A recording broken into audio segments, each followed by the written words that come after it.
Good afternoon, everybody. We're waiting for a few more people to get on, but we're going to get started, if that's okay with you all. And thanks for joining me. I'm here. The FEMA director is on. FEMA Director Criswell, she's on. And I'm here with my senior advisor and boy who knows Louisiana very, very well, man. And New Orleans, and Cedric Richmond. And what I'm going to do is make a brief statement here and then go through and tell you what we're doing, but then hear from all of you if that's okay. I know you're busy as the devil. I know you've got a lot to manage in your states, but the fact is that I want to hear from you. We both want to hear from you. And we know Hurricane Ida had the potential to cause massive damage. And that's exactly what we saw. We already know there's been at least one confirmed death, and that number is likely to grow. And we've got 1 million people in Louisiana without power. And for a time, Ida caused the Mississippi River to literally change its direction. And some folks are still dealing with the storm surge and flash flooding. And there are roads that are impassable due to debris and down power lines. And we need people to continue to shelter in place if it's safe for them to do so. And for those who have lost their homes, states working with the American Red Cross have already opened 50 shelters in the affected areas across the Gulf Coast.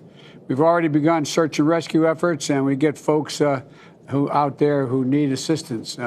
And we're doing the best we can.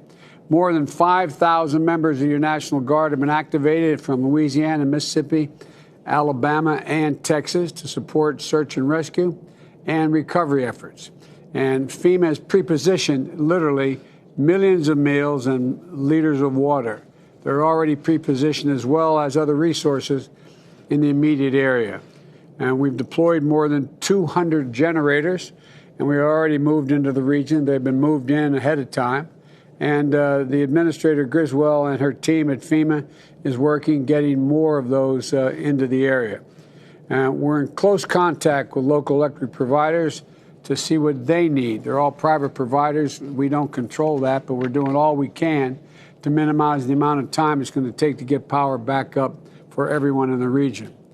And we've been working with the electric sector throughout the night and all day today to assess and understand the full extent of the damage. To accelerate the process, I've asked the Federal Aviation Administration to work today with Louisiana and Mississippi electric companies to authorize the use of surveillance drones to assess Ida's damage to energy infrastructure, while ensuring those flights do not disrupt aerial search and rescue operations. And I've also asked the Pentagon and the Department of Homeland Security to immediately make available any satellite imagery that can assist in assessing the damage in your states and cities and parishes. Local utilities are going to soon begin restoration work, including prioritizing getting transmission lines into New Orleans and get them back up and running. A lot of them have been taken down. More than 25,000 debris crews and linemen from at least 30 states are rolling in to support you. Some are already pre-positioned and close and hopefully are already underway. But we need to be prepared that we're about as prepared as we could be for the early stage of this, and there's a lot more to do.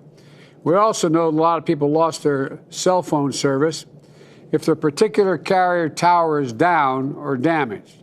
So this morning, the Federal Communications Commission has worked with the cellular providers to initiate their cooperative framework agreement. That agreement allows customers on one line with one provider to go to another provider if that provider is down. So it allows customers to use roaming access carriers to any of the carriers that are up and running. And that means you should be able to get a signal no matter who your carrier was or is. The main thing I want to make clear to all of you is we're providing any help that you're going to need. And so I've got, as I said, I've got my senior advisor, Cedric Richmond, here with me. You all know him. He's a New Orleans native. He's a congressman in Louisiana. Was a congressman in Louisiana's 2nd district for 10 years. He knows the area. He knows the people, and he who have been affected by Ida, and he knows how to get things done in government. While FEMA is our lead for on-the-ground response, if there's something you needs my attention, Cedric's your direct line in the White House throughout this recovery, and I mean that. Whatever you need, go to Cedric. He'll get to me. We'll get you what you need if we can. The people of Louisiana and Mississippi are resilient, but it's in moments like these that we can certainly see the power of government to respond to the needs of the people if government's prepared and if they respond. That's our job if we work together. The folks get knocked down, we're there to help you get back on your feet. The most important element, though, is coordinating all the branches of government, state, local, and federal. And that's what we're trying to make sure that we tried to do before this hurricane hit. That's why we've begun working together. We're going to stand with you and the people of the Gulf as long as it takes for you to recover. And so I'm now going to turn this over to John Bell, Governor Edwards of Louisiana. And Governor, give us your assessment of what you have, what you're seeing out there. Tell me what you're hearing and what your team on the ground and anything you need that we haven't gotten to you. Thank you very much, Mr. President. And you couldn't pick the better person than Cedric Richmond, and we look forward to working with him as well. First of all, let me thank you for signing my request for a pre-landfall declaration, and then last night signing the major disaster declaration. That's going to be very helpful. Hurricane Ida came on shore with everything that was advertised. Yep. The surge, the rain, the wind. The good news first is all of our levee systems, particularly our federal levee systems and the hurricane risk reduction systems, performed magnificently. They were not overtopped. None of them were breached. Even our levee systems that were paid for with state and local funding in LaBouche and Terrebonne Parish performed extremely well. It would be a different story altogether had any of those levee systems failed. Having said that, the damage is still catastrophic, but it was primarily wind-driven. But we know that there were some areas that received tremendous rainfall as well. But we're going to be dealing with this damage for quite a while. And you mentioned the power outage. That is critical for us. And it's really 1 million homes and businesses that are out. And my best guess is you're getting closer to 2 million people without electricity right now. And of course, we're trying to prioritize the restoration so that our hospitals come back up first, because while they're all on generator power, generators typically, fail after some period of time. So we want to get them back up first. And in the meantime, we already have the Corps of Engineers on the ground identifying additional generators that we can bring to these hospital locations so that should we have a failure before power is restored, we're going to be able to switch them over. They're working extremely hard on that. And we have FEMA embedded with us here since before the storm. The truth of the matter is they've been at GOSEP since the day I became governor. They haven't left because of one disaster or emergency after another. But they're doing really well. We look forward to visiting with Administrator Criswell, who I think is going to be able to come down tomorrow, Mr. President. But this is going to be a long haul, and we know that we're going to need assistance with a housing program. We're putting together preliminary information this week that can potentially drive an appropriation for CDBG. We'll be getting with you all, and I'll work through Cedric Richmond on that, Mr. President, to make sure that we can get a program up and running just as soon as possible. But I want to finish with really the most important thing. We are still in a life-saving mode here doing search and rescue. The roads, the highways into the most affected area were completely clogged with debris, down power lines, trees. We're making really good progress. We actually started our ground search and rescue this morning at daylight. We dispatched those forces. And by the way, we already had search and rescue teams from 16 states in Louisiana as of yesterday. They started moving to the affected areas at 3 o'clock this morning. At 6 o'clock, they were actually doing search and rescues from 911 calls that came in over the night that couldn't be responded to. And then by 6 o'clock this morning, we actually were effecting rescues out of the air as well. And the last thing I want to say is the very first rescues occurred at a hospital in Galliano down in Lafourche Parish by the U.S. Coast Guard, because they were able to fly before any other assets could. And they were able to move about 7 patients from a hospital down there. You probably saw the hospital that had the roof just completely taken off yesterday. Your Coast Guard rescued and relocated those patients first thing this morning, and we are very appreciative of that. Well, thank you. Well, look, we worked real hard with you to get the search and rescue teams in place, but you say they have been able to respond in a timely way. Yes, sir. And I can't tell you they're everywhere we want them, but they started responding first thing this morning. And those 16 teams, that doesn't include the National Guard or the Wildlife and Fisheries officers here. I've got all 5,000 of my National Guardsmen activated. We're going to end up with about 5,000 more coming in from out of state through an EMAC request.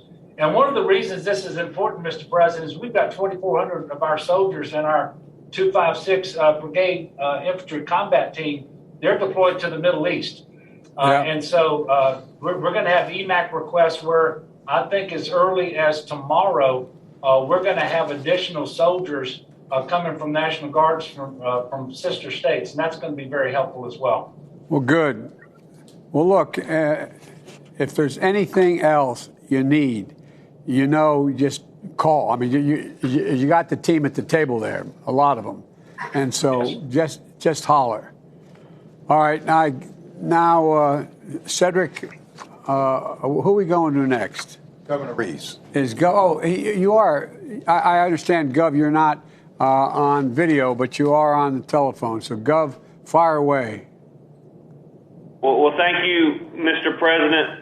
When we spoke on Friday, you assured me that when we asked for the pre-landfall declaration that you would immediately sign it, and you did exactly that, and I want to thank you for doing so. We're in a little bit of a different position right now, obviously, than our friends in Louisiana. The eye of the storm is currently west of Jackson, and so we probably have between 18 and 22 more hours of the eye of the storm being in the state of Mississippi.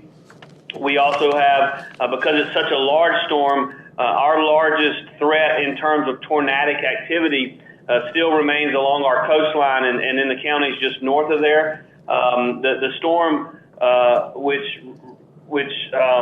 really is challenging, has slowed down to about 8 miles an hour, and so that's the reason it's going to stay in the state for so long, which leads to more and more rainfall. So the bad news for us is that we're going to get even more rainfall than maybe we originally anticipated. The good news is because it's moving so slow, the wind speeds have not reached where we thought they would be in the 65 to 75 mile an hour range here in central Mississippi. They're really closer to 30 to 40 miles an hour, certainly still providing some significant challenges, but not to the extent that it otherwise could have been. Because of that, we know that our greatest threats here in Mississippi are with respect to rising water and power outages. The storm has been in the state for about 8 to 10 hours now.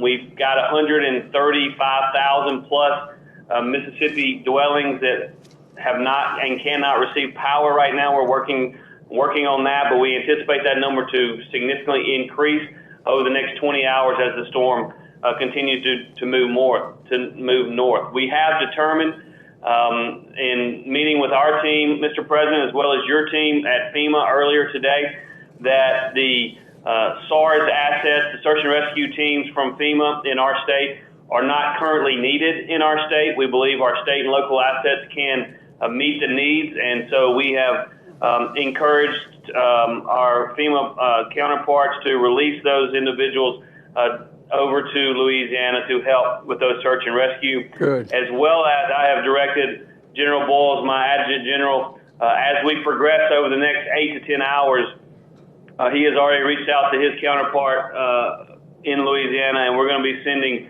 men and women in uniform from Mississippi to help in Louisiana because that's who we are. And so we've got some about 20 hours ahead of us of winds and lots of rain.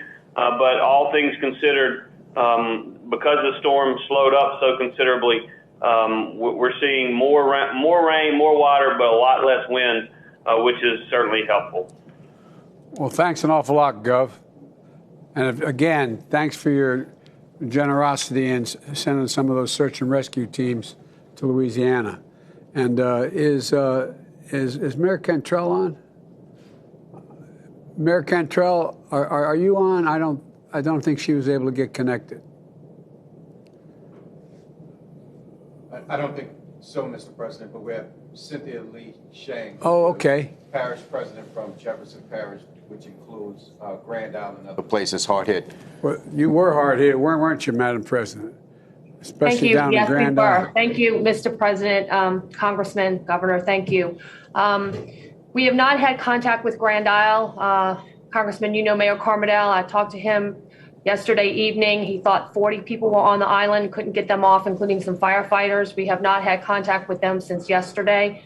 I'm told that the Mayor Carmodell's in Galliano, and Governor, I think he's on a helicopter by the state police, is what I heard, to get him to the island. And as long as there's communication, we'll be able to communicate with him and see what's going on there. But it's very hard to not have any word from that island and the people on it since that time.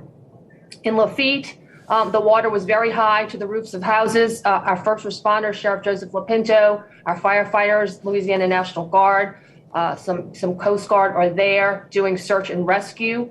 They're having to get boats in and out. We are sheltering those people at Park Playground. And then I believe the state is going to coordinate, Governor, for a pickup and move them out to Alexandria is my understanding. And then, of course, our systems are down. We have no electricity, no communication. Our water systems are down. We're losing pressure. We had to do a boil water advisory. Our sewer system, as you know, is based on electricity, so we're going to start having backups there, so that's going to be a hygiene problem. And we're encouraging residents who are out of the area to stay out because we do not have the modern amenities to bring them back home. And the people inside, you know, we're going to have to take care of them. But some of the people in here who stayed during the storm and are okay, in the next couple of days, they may want to get out, and it might be a best idea for them to get out because it's going to be difficult life for quite some time. Thank you, Madam President. Thank you. Cedric, what about the oil port? Well, the governor or Parish President Shane could talk about that. The president's inquiring about the oil ports down in Port Fourchon and the effect and where we are there. I personally do not have eyes on that situation, so actually the visual I get is if I see something on the national